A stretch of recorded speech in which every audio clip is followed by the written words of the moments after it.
Oh, sama teman-temannya Hana, apa yang Hana pada Siapa? Entah saya bilang siapa apa, ini orang yang udah lama-lama ke gereja, semua udah tahu banyak hal. Ya saya waktu mikir dan tanya Tuhan apa sih buat saudara-saudara yang di sini, karena saya jarang ke sini ya. Dan sebenarnya banyak sekali atau pelajaran yang saya udah pelajari lebih lagi sejak saya meninggalkan Toronto. Tapi yang kalau kita lihat sekarang kita ini ada di dalam saat dimana iblis tuh kerja gila-gilaan. Iblis tuh kerja jahat sekali. Jadi kita ini sebagai anak-anak Tuhan, jangan sampai kita terlalu nyantai gitu. Cuma tahu aja bahwa kita ini, ya sudahlah pokoknya kalau kita mati kita masuk surga, itu sudah pasti. Tapi saya percaya kita semua masih ada di sini ini karena ada hal yang Tuhan sedang mau kerjakan melalui kalian semua di sini. Dan kalau kita lihat di dalam firman Tuhan itu sebetulnya from the beginning Tuhan menciptakan manusia itu disuruh memerintah di dunia ini. To reign. Tapi kan kita tahu waktu iblis datang, udah itu kolaps, manusia udah langsung dicengkeram sama iblis pada saat itu, sehingga iblis bisa merajalela. Tapi kedatangan Tuhan Yesus ke dalam dunia ini adalah untuk merestorasi kita kembali, to reign. Makanya kalau saya mau kasih, kalian nggak ada Mbak Alkitab pasti jatuh ke sini mau makan kan ya? Ada telepon, oke. Cuma saya mau kasih lihat ayatnya aja. Lihat ayatnya saya nggak bisa ini banyak tapinya at least di dalam ayat ini, di dalam Roma pasal yang ke-5 ya kalau nggak salah. Roma pasal yang ke-5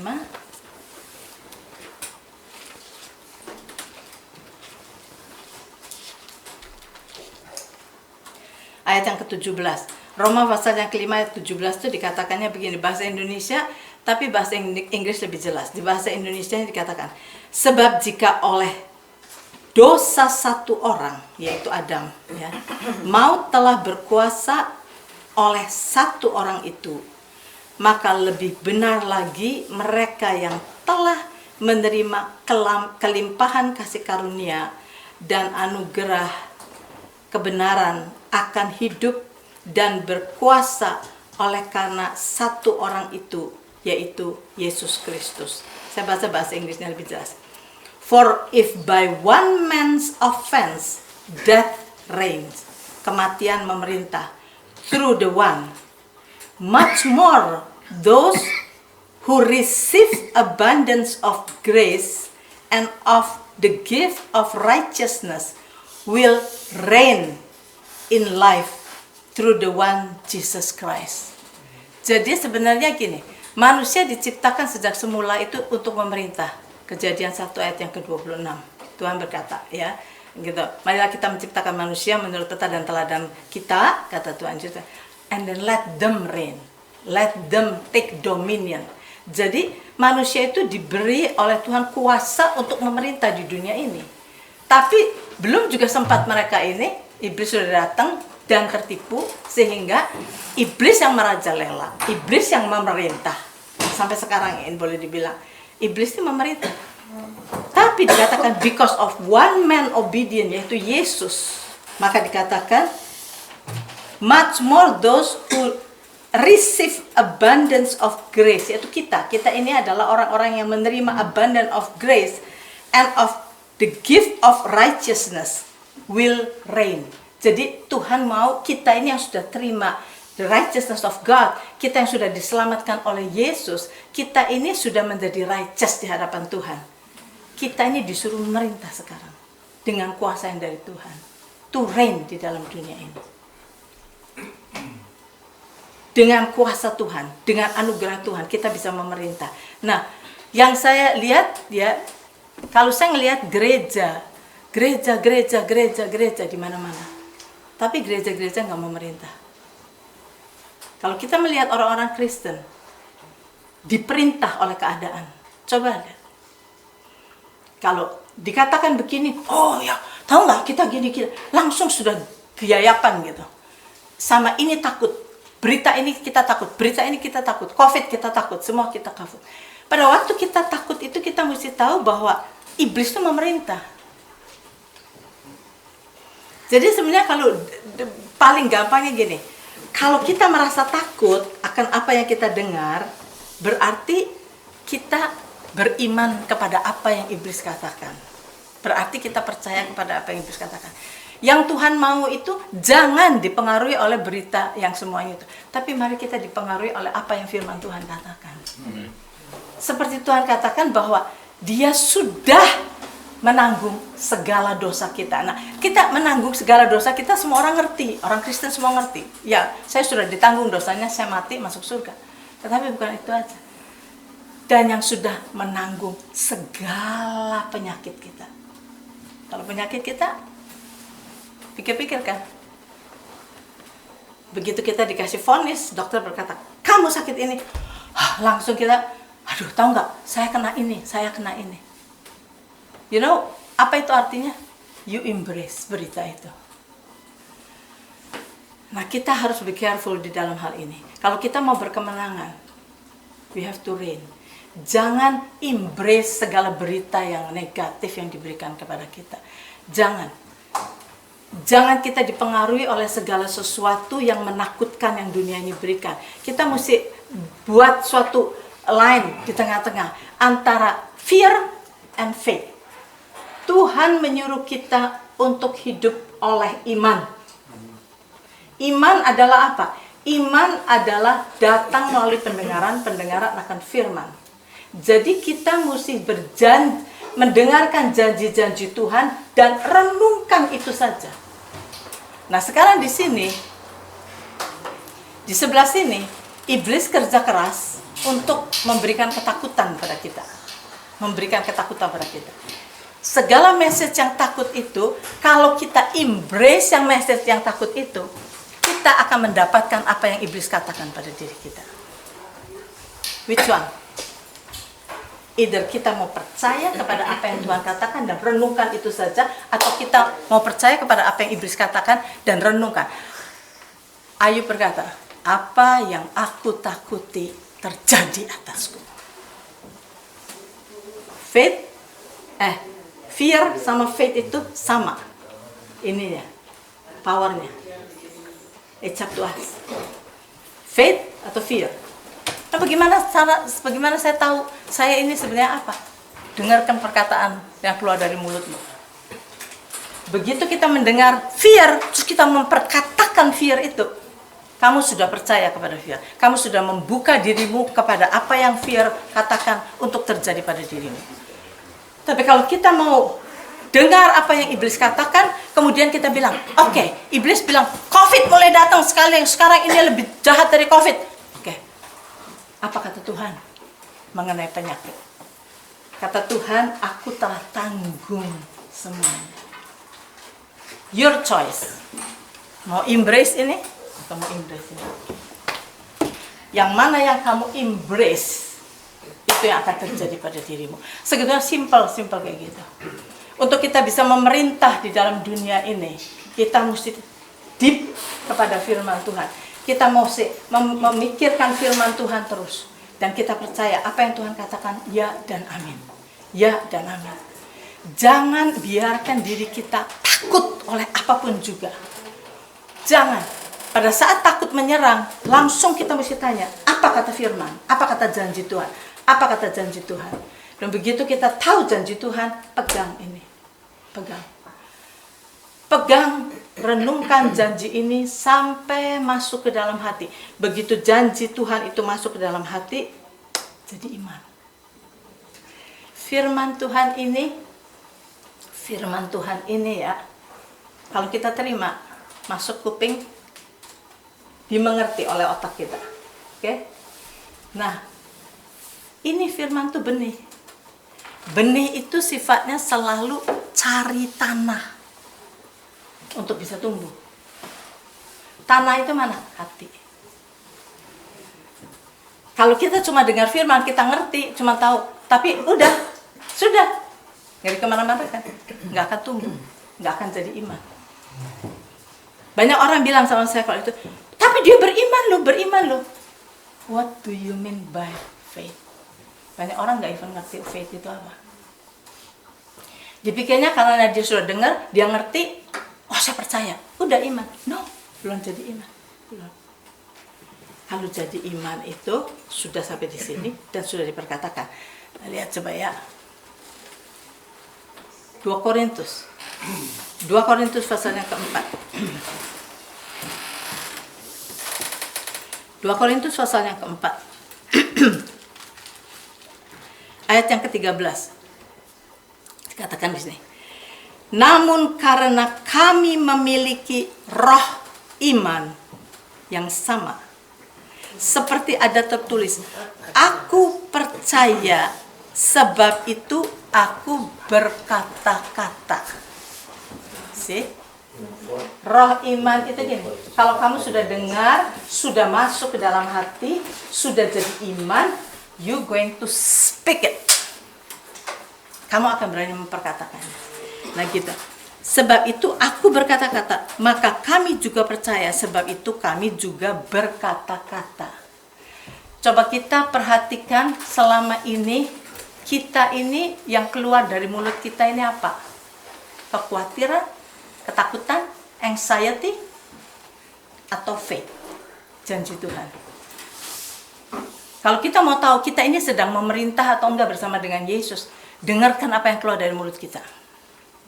Kalau kita mengatakan bahwa, oh iya toh, katanya gini loh. Oh iya, si dokter bilang begini loh. Dokter bilang begini loh. Dokter bilang begini. Dokter nggak salah. Dia belajar. Dia kasih tahu boleh sama kita. Tapi kita jangan sampai kita telan dan kemudian kita bilang ke semua, kata dokter saya gini, kata dokter saya kayak gini. Itu kamu udah percaya sama itu. Kamu udah embrace. Sedangkan yang Tuhan katakan di dalam di dalam Yesaya 54. Kalian tahu kan? Itu yang ayat 17. There is no weapon that is formed against you shall prosper. And every tongue that riseth against you in judgment you shall condemn. Apa itu weapon? Weapon itu word. Karena di ayat kedua, there is no every tongue that rise up against you. Kalau kamu ngerasa kamu nggak apa-apa, cuma ada sakit di sini, tapi kata dokter ini, there is speaking sesuatu yang menakutkan. Tongue rise up against you in judgment, sudah ngejudge. Beginilah kamu, suatu judgment.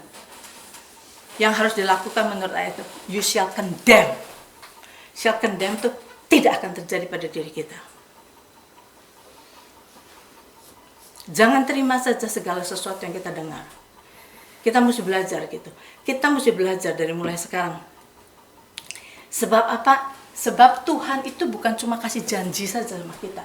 Janjinya Tuhan semua bagus. Kita tahu semua. Janji Tuhan gini, janji. Saya percaya kalian tahu semua janji Tuhan. Tuhan bukan cuma janji. Tuhan yang berjanji itu, it's in us. He is tinggal di dalam kita. Dia tinggal di dalam kita. Bukan cuma janji tok. Dia tinggal di dalam kita. Kalau kita tidak yakin akan adanya Dia yang berkata kepada kita, kita fail. Saya lihat 2 Korintus pasal yang ke 2 Korintus pasal yang ke terakhir 13 ya. 2 Korintus pasal yang ke-13.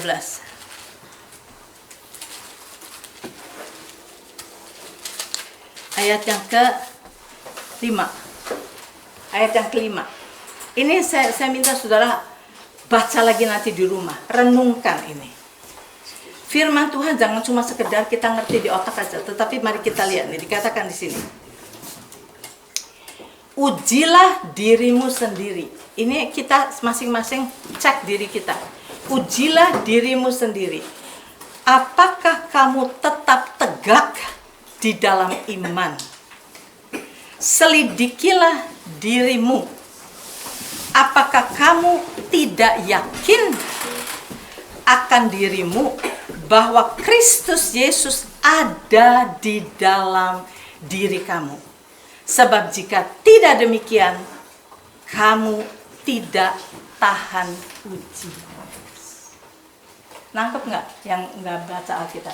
Sekali lagi saya ini kayaknya. Ayat berapa? Ayat 5. Ayat 5. 2 Korintus 13 ayat 5 dikatakan gini.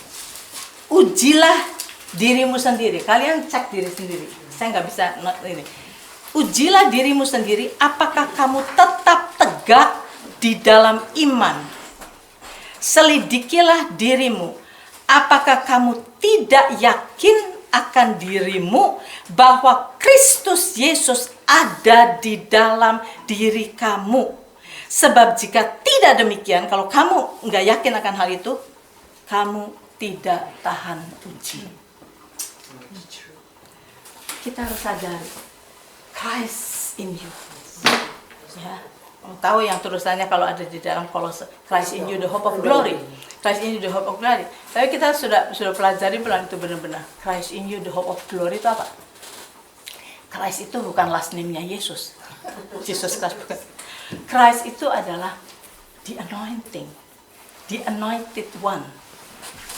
Jesus Christ itu Yesus yang diurapi.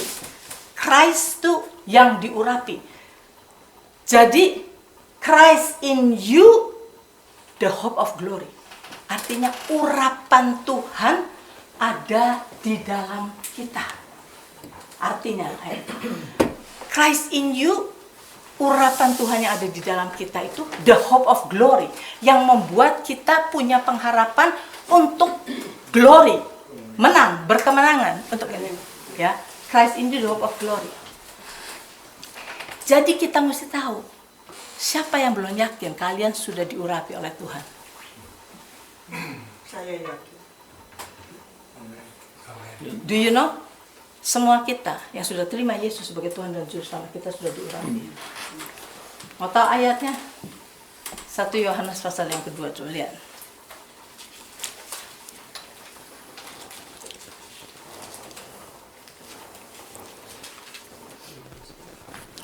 Satu Yohanes pasal yang kedua, ayat yang ke-20. Pinter-pinter sama itu hebat. Saya sih nggak bisa tuh buka. Oke. 1 Yohanes pasal 2 ayat yang ke-20 dikatakan, tetapi kamu telah beroleh pengurapan dari yang kudus, dan dengan demikian kamu semua mengetahuinya. Kamu itu telah diurapi. Jadi kita kalau doa jangan Tuhan urapi kami, Tuhan urapi kami. Kata firman, kamu telah diurapi. Gak usah minta urapan-urapan lagi. Oke? Nah sekarang, kalau kamu udah tahu, kenapa dikatakan pengurapan? Karena roh Tuhan di dalam kita. Roh Tuhan di dalam kita. Kita mesti yakin akan itu. Dan do you know, roh Tuhan yang di dalam kita ini, saya jalan maju cepet ya. Tapi I hope yang udah nangkep nanti, kalau yang belum ngerti bisa nih. Kita mesti ngerti nih, kalau Roh Kudus di dalam kita, Roh Kudus itu pasti menolong kita. Kalau kita ikut sertakan Dia. Ada banyak orang Kristen, kalau ditanya kan punya Roh Kudus nggak? Ya punya, saya kan bait Allah, saya punya. Tapi what do you do? Apa yang kamu kerjakan dengan Roh Kudus yang ada di dalam kamu? Are you walking with them? With Him? Apakah kamu kerjasama dengan Roh Kudus? Ataukah kamu abaikan?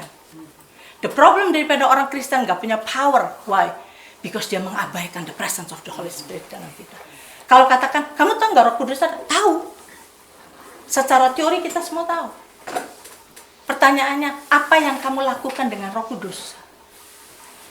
Kalau Roh Kudus itu tidak di-involvekan di dalam hidup kita, kita tidak mengajak Roh Kudus itu bekerja, dia diam.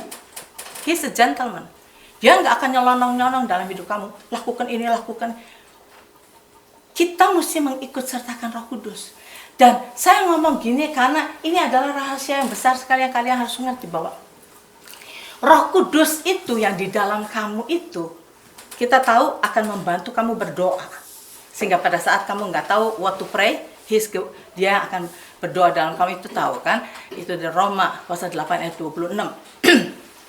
Nah, selain dia membantu doa itu, Roh Kudus itu akan menjamin segala janji yang Tuhan katakan pada kamu untuk terjadi di dalam hidupmu. Menjamin. Saya bukakan ayatnya satu-satu, oke? Efesus pasal 1 ayat 14. Efesus pasal 1 ayat 14. Saya mau bawakan ini aja supaya biarpun sebentar, tapi saya percaya kalian akan, kalau kalian renungkan ini dan baca lagi dan renungkan lagi apa maksudnya, kalian akan mendapat kekayaan yang luar biasa dari ayat-ayat ini. Efesus 1 ayat 14 dikatakan gini. Dan Roh Kudus itu adalah jaminan bagian kita sampai kita memperoleh seluruhnya, yaitu penebusan yang menjadikan kita milik Allah untuk memuji kemuliaannya. Jadi kita tahu Tuhan tuh, janji Tuhan di sini semua ya. Kadang-kadang even pada saat kita sakit, kita percaya di dalam nama Tuhan Yesus sembuh, kita percaya gitu kan, lalu tumpangin tangan gitu, nggak sembuh tuh, itu kan nggak sembuh kan karena, nah karena kita nggak merasa sembuh, kita pikir dah sembuh. Kalau saudara belajar ini, Roh Kudus di dalam kamu ini akan menjamin, adalah jaminan untuk apa yang Tuhan janjikan terjadi di dalam hidup kamu. Maybe take time, tapi kalau kita yakin akan kesetiaan Roh Kudus, walaupun pada saat kita berdoa nggak langsung sembuh saat itu juga, percaya bahwa Dia menjamin akan terjadi kesembuhan itu. Just setia, tekun di dalam iman. Kita harus tekun nih, iman itu tekun. Kalian tahu pada waktu Tuhan Yesus mengutuki pohon ara, pohon ara itu nggak langsung jatuh. I know di Matius dia katakan langsung tumbang. No. Kalau saya ngelihatnya yang di Markus lebih tepat. Pohon aranya tetap berdiri loh. Besok paginya pada waktu mereka lewat lagi, loh tumbang, udah jatuh. Jadi ada waktunya, pada waktu dikatakan itu nggak langsung immediate terjadi. Tapi kita harus yakin, karena Roh Kudus yang di dalam kita itu akan menjamin itu terjadi. Even perkara kesembuhan, perkara provision, perkara apa saja. Kita harus tahu, kalau itu janji Tuhan, Roh Kudus akan menjamin. Ini cuma satu, saya kasih lagi ayatnya, supaya kalian tahu. Kalau cuma satu ayat, mungkin kalian, ya itu kan cuma satu ayat. 1 Korintus, 2 Korintus, 2 Korintus. 2 Korintus pasal yang pertama. Ayat 21-22. Kalau kalian bisa catat-catat bacain lagi coba. Ini yang saya ini kan ya, supaya 21-22 dikatakan. Sebab Dia yang telah meneguhkan kami bersama-sama dengan kamu di dalam Kristus adalah Allah yang telah mengurapi, sekali lagi dikatakan telah mengurapi, oke? Tadi kan 1 Yohanes 2 dikatakan kamu telah diurapi. Adalah Allah yang telah mengurapi, memeteraikan tanda miliknya atas kita, dan yang memberikan Roh Kudus di dalam hati kita sebagai jaminan dari semua yang telah disediakan untuk kita. Sekali lagi, jaminan. Baca nggak? Roh Kudus itu sebagai jaminan untuk mendapatkan apa yang sudah disediakannya bagi kita. Satu ayat lagi supaya kalian nggak ini. 2 Korintus pasal yang kelima. 2 Korintus pasal yang kelima. Dikatakan di sini ayat yang kelima. Sudah dapat? 2 Korintus pasal 5 ayat yang kelima. Tetapi Allah lah yang justru mempersiapkan kita untuk hal itu, dan yang mengaruniakan Roh Kudus kepada kita sebagai jaminan, sekali lagi, sebagai jaminan segala sesuatu yang telah disediakan bagi kita. Oke?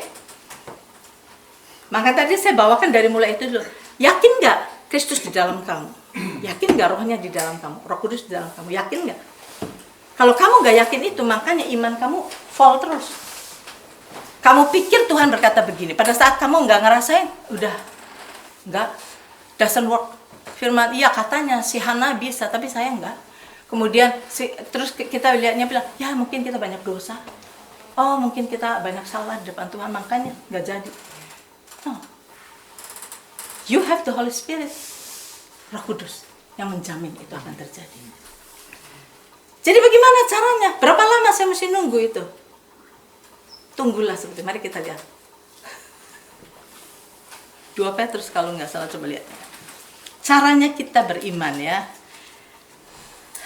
2 Petrus kalau nggak salah. 1 Petrus 2 atau 2 Petrus 1? 2 Petrus 1 kalau nggak salah. 2 Petrus 1 ayat yang ke-19. 2 Petrus 1 ayat yang ke-19. Ini jagoan. Situ ini pinter-pinter. Oke. Dikatakan. Nih. Sudah dapat? Dengan demikian kami makin diteguhkan oleh firman yang telah disampaikan oleh para nabi. Alangkah baiknya kalau kamu memperhatikannya sama seperti memperhatikan pelita yang bercahaya di tempat yang gelap sampai fajar menyingsing dan bintang timur terbit bersinar di dalam hatimu. Apa artinya? Apa artinya? Ini lagi talking gini nih ya. Kalau kamu mau mengimani janji Tuhan ini ayatnya. Jadi kalian baca lagi di rumah, apa yang saya terangkan ini sudah bisa bayangkan. Untuk caranya kamu beriman begini. Kamu mesti pegang janji Tuhan yang Tuhan janjikan. Kamu sembuh misalnya janjikan ya. Itu kamu perhatikan seperti kamu taruh lilin di depan jendela lah pada malam hari. Ya, ini lilin. Lilin ini represent janji Tuhan, the word of God. Oke? Kemudian perhatikan itu di dalam gelap nih. Sekitar kamu gelap. Mungkin kamu lagi sakit, lagi sengsara, lagi apa? Kayaknya gelap gitu. Gelap itu menggambarkan suasana kamu. Ini lilin di sini, ini janji Tuhan. Tuhan bilang, perhatikan caranya kamu beriman. Perhatikan lilin itu terus jam 1 malam, jam 2 pagi, jam 3, jam 4, jam 5, jam 5.30 mulai ada sinar sedikit. Kan? Mulai ada sinar. Jam 6 lebih terang. Jam 7 terang. Terjadi apa yang dijanjikan itu terjadi pada waktu terang itu menyala. Tapi pada waktu menantikan janji itu, seakan-akan kamu ada di suasana yang gelap. Aduh Tuhan, bisa toh Tuhan? Aduh Tuhan, uang saya udah habis Tuhan. Aduh Tuhan, kerjaan saya nih, saya udah dipecat Tuhan. Kita lagi ngadepin kegelapan, tapi kamu harus melihat janji Tuhan itu seperti kamu melihat pelita di tengah malam sampai pagi. Karena fajar itu pasti menyingsing. Tidak pernah selama ini ada satu fajar tidak menyingsing. Setiap pagi sinar matahari akan timbul. Tapi ada kalanya kita menantikan apa yang kita imani janji Tuhan itu. Sepertinya kita di tengah-tengah kegelapan. Tapi kata Tuhan menurut ayat ini, lakukan ini. Seperti kamu melihat lilin. Cuma lilin satu, semuanya gelap. Tapi lilin itu kamu perhatikan terus sampai fajar menyingsing. That is the answer come. Nah seperti itu, itulah iman itu seperti itu. Jadi jangan kita melihatnya, enggak tuh, enggak terjadi, udah kita tinggalin gitu. Nanti kapan lagi ada orang ngomong, saya sudah lakukan, saya udah doa, saya sudah apa, enggak tuh, nothing happen to me. Because kita enggak pernah tekun. Di dalam menantikan janji Tuhan kita enggak tekun enough. Jadi kalau saya ngelihat di sini, nomor 1, kalau kita mau hidup berkemenangan, kita mesti tahu ada 2 suara. Suara iblis, suara Tuhan. Suara iblis sifatnya menakutkan, membuat kita khawatir, membuat kita anxiety, membuat kita gelap. Janji Tuhan semuanya positif, semua yang indah. Pada saat kita mendengar kabar yang jelek, jangan direnungkan, jangan. Pada saat kita mendengar sesuatu yang jelek, kita bilang, what the word of God said about this thing. Firman Tuhan katakan apa? Mengenai ini. Kalau firman Tuhan kita find ini yang Tuhan katakan, oke Tuhan, saya ambil keputusan untuk memikirkan yang ini. Terus, bagaimana caranya seperti tadi, ngelihat lilin itu. Terus, pasti terjadi. Apa yang Tuhan janjikan itu pasti terjadi. Tuhan tidak pernah mengingkari janjinya. Tahu ayatnya di mana? Mazmur 89. Coba, Mazmur 89, lihat di sini. Di Mazmur 89. Ayat yang 34 bahasa Inggris, ayat 35 bahasa Indonesia. Nih. Mazmur 89. Tuhan berkata begini, aku tidak akan melanggar perjanjianku, kata Tuhan. Aku tidak akan melanggar perjanjianku. Ayat 35 bahasa Indonesia. Ayat 34 bahasa Inggris. My covenant I will not break. Kalau Tuhan mengatakan A, Dia akan fulfill. Aku tidak akan melanggar perjanjianku, dan apa yang keluar dari bibirku tidak akan kuubah. Tuhan gak flip-flop. Kalau Tuhan sudah berkata A, A. Nah, kita mesti yakini itu. Sebab itu, dengarkan ini berita jelek, kita bilang, what does the word of God said about this? Dapatkan janjinya, pegang itu. Cara memegangnya seperti tadi, kamu melihat itu lilin itu sampai kejadian, sampai terjadi. Dan Tuhan janji, itu pasti terjadi. The reason banyak orang Kristen yang nggak ngalamin, karena apa? Belum selesai, sudah give up di tengah-tengah. Nggak percaya. Gitu. Capek, berimannya capek. Nggak usah nyalakan orang-orang yang ini. Tapi sekarang kita belajar. That is yang kita mesti perhatikan, bahwa ini janji Tuhan, dan Tuhan berkata Tuhan tidak akan merubah perjanjiannya. Kalau Tuhan katakan itu, sebab itu kita harus lihat. Kata Tuhan, lihat seperti kamu ngelihat ini sampai fajar datang, karena fajar pasti datang. Nggak mungkin fajar tidak datang, nggak pernah terjadi.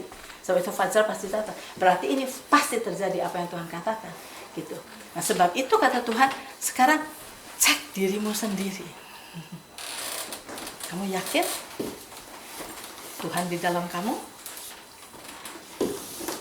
Kamu yakin the Spirit of God di dalam kamu? Kalau kamu yakin, kamu akan mengalami semuanya itu. Itu. Perhatikan diri kamu, perhatikan, cek diri kita. Sebagai anak-anak Tuhan kita perlu tekun. Dan jangan takut. Berkali-kali di dalam Alkitab Tuhan berkata, jangan takut. Tuhan berkata kepada Maria, saya disuruh khotbah nanti di Indonesia pada reunion. Tuhan berkata kepada Zakaria, malaikat Tuhan datang kepada Zakaria, jangan takut, aku akan punya anak. Satu dia ngomong kepada Maria, jangan takut. Kepada gembala-gembala, jangan takut. Nomor satu yang dia omong, jangan takut dulu. Sebabnya takut itu mesti diusir dulu sebelum kamu dengerin janji Tuhan.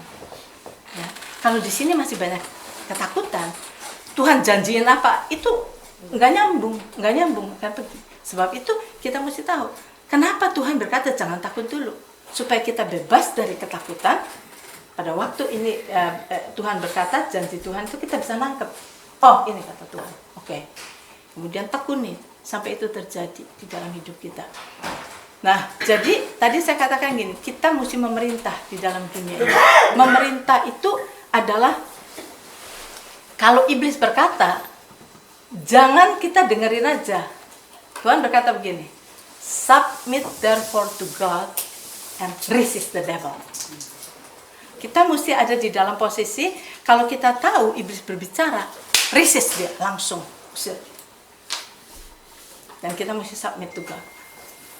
submit to God berdasarkan apa yang Tuhan katakan. Kita percaya kepada apa yang Tuhan katakan. Saya ada pelajarannya sebenarnya udah sekarang 8 session ya, mengenai learning to reign di dalam Tuhan. Lydia ngikutin berapa kali? 3 kali. Sudah ada 8 kalau nggak salah. Learning to reign. Nah itu. Jadi saya kasih pelajaran gini. Submit therefore to God and resist the devil. Oke. Kita mesti belajar dulu submit to God itu bagaimana? Apa artinya? Ada 7 point yang saya kasih pelajaran. Yang namanya submit to God itu apa? Nah, kalau kitanya submitting to God, kita percaya kepada janji-janjinya, kita percaya bahwa kita ini a new creation, kita percaya bahwa kita ini sekarang anak, kita ini percaya bahwa kita ini bukan lagi orang dianggap sinners, orang berdosa, kita nggak akan nyanyi. We are sinner, we are just sinners saved by grace. That is wrong. You are not just sinner. You were sinner. You were sinner. Yang sekarang sudah saved by grace. Tapi kalau I am sinner, saved by grace itu salah. Sebab apa? Jadi apa artinya? Darah Yesus yang sudah dicurahkan untuk menyucikan kita. Nah, jadi kalau kita masih terus-terusan di-condemn, kita nggak punya power. Nggak bisa perang sama iblis. Iblis bilang, mana Tuhan belain kamu masih dosa, kemarin masih kau berdosa. Iya benar juga ya, saya masih dosa. Nah kita nggak akan bisa menang. Nah jadi kita mesti tahu how to reign dengan ini. Kita mesti tahu, yaitu tadi yang dikatakan bahwa there is no weapon that is formed against you shall prosper. Iblis bisa kasih kamu condemnation, kasih kamu tuduhan, kamu akan begini, kamu. Nuduh kita. There is no weapon that shall form against me shall prosper, and every tongue that rises against me I shall condemn. Saya tolak itu di dalam nama Yesus.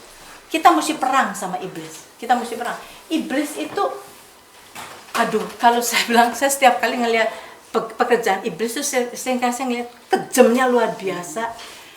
Pada waktu orang itu yang saya bisa bayang, orang yang naik van itu di Young Street itu kan tabrakin orang lagi jalan di trotoar, coba dari belakang tabrak mati orang. That is pekerjaan iblis, itu bukan orangnya, itu iblis tuh, membuat sampai orang bisa mentolok gitu, bahasa apanya tuh ya, bisa begitu kejam. Orang lagi jalan, orang tua lagi jalan, tabrak saja jedor mati tuh. Bagaimana? Iblis kayak gitu sama kita. Kita sama iblis tuh jangan malu-malu, maksudnya jangan sungkan-sungkan sama iblis. Hantam, iblis hantam. Sekarang kita mesti pakai the power of God yang Tuhan sudah sediakan bagi kita. Kalau saya ceritakan apa-apa tuh kedengarannya sombong, tapi saya bukannya mau nyombong. Saya mau katakan bahwa apa yang Tuhan katakan ini iya dan amin. Ya, Tuhan bilang gini, iya dan amin. Salah satu contoh yang pada waktu saya baru pindah ke rumah saya ini, yang sekarang saya tinggal di Michigan. Kita ada Bible study di luar karena ada kebunnya, kalian juga suka lihat dari video kebun itu. Nah, yang saya tahu tuh si Sandra salah satu. Sandra kan sering ke Toronto juga. Dia tuh digigitin nyamuk gitu di kebun sih, banyak nyamuk digigitin. Terus saya ngeliat gitu, waduh, kalau di backyard saya kayak gini, banyak nyamuk gini, bagaimana ya, nggak bisa pakai backyardnya gitu kan. Nah, mereka pulang Bible study, saya komen, in the name of Jesus, saya bilang. Tuhan kan bilang, kita diberi kuasa, ya, take dominion, katanya. Saya bilang, di dalam nama Yesus, semua nyamuk-nyamuk, saya bilang, pergi dari tempat ini, kamu nggak boleh masuk ke halaman saya juga, nggak boleh, jangan lagi rumah saya. Halaman saya nggak bisa masuk, saya bilang gitu. You dare to come to my halaman, kamu mati, saya bilang gitu. Itu yang saya katakan. Hilang nyamuk, nggak ada nyamuk sampai sekarang. Sekarang berkali-kali kita ini di luar, nggak ada nyamuk sama sekali. Fall yang lalu, nggak tahu di sini nggak ada sih binatang itu yang saya namanya lembing, semacam lembing gitu, tahu nggak? Yang gini bentuknya segini, bisa terbang-terbang. Kalau kepetes bau sekali. Nah, saya nggak tahu itu tuh apa itu namanya binatang apa. Saya tanya sama orang, itu apa sih? Sebenarnya itu di garasi itu masuk ke dalam box segala macam di garasi itu, sampai pada waktu bakar buka tuh, iya ada ratusan di dalam itu sampai kayak gitu. Itu kalau udaranya mau dingin atau meninggalkan dingin, either spring atau fall.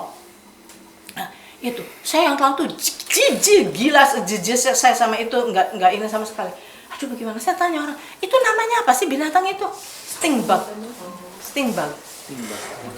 Terus saya ini barusan mau ini nih, mau fall, mulai kelihatan, kurang ajar.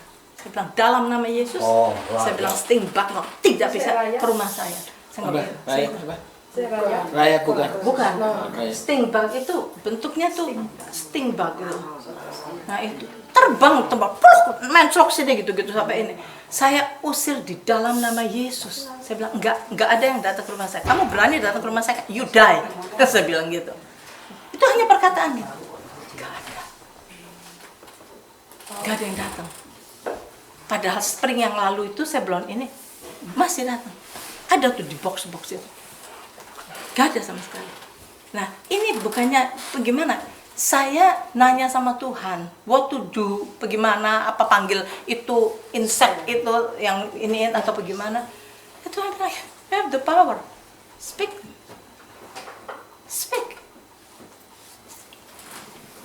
Nah, jadi kita gini, yang saya ngelihat gini ya, gereja ini, yes, kita perlu jangkau jiwa, kita perlu itu semua. But saya dari dulu selalu berkata gini, start with ourselves dulu untuk hidup berkemenangan. Kita hidup berkemenangan. Dan kalau kita exercising dari hal-hal yang kecil, kemudian kita bisa berkemenangan di situ dan kita bisa share sama orang lain. Saya share yang di Indonesia ini. Kamu ikut ya? Yang Bible Study yang sama Indonesia enggak? Cuma sekali. Nah, itu sekarang mereka itu kepengen belajar lebih lagi sebab mereka nggak pernah dengar yang seperti itu.